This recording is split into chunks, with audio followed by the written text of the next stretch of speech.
Nah, saudara, satu keluarga yang terdiri dari ayah, ibu, dan anak ditemukan tewas di rumahnya di Desa Demung, Besuki, Situbondo, Jawa Timur. Korban ditemukan di lokasi terpisah dengan luka senjata tajam.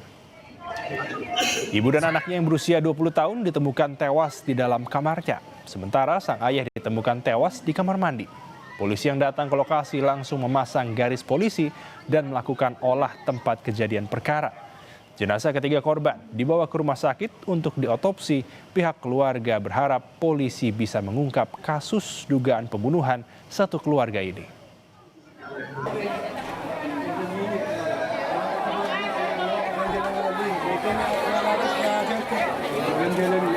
Bapaknya. Jadi info dari warga itu bapaknya. Memang bapaknya ngaku. Saya tadi yang tahu sendiri. Bapaknya Mbak Suning, bapaknya almarhumah. Yang tahu itu. Pas mau ke sini tiba-tiba. Iya. Jadi tahu-tahu sudah meninggal anaknya, terus laporan Pak Kampung. Jadi Pak Kampung langsung ke lokasi memberitahu saya, begitu. Saudara, akibat dihantam angin kencang, sebuah kapal pinisi terbalik dan tenggelam di perairan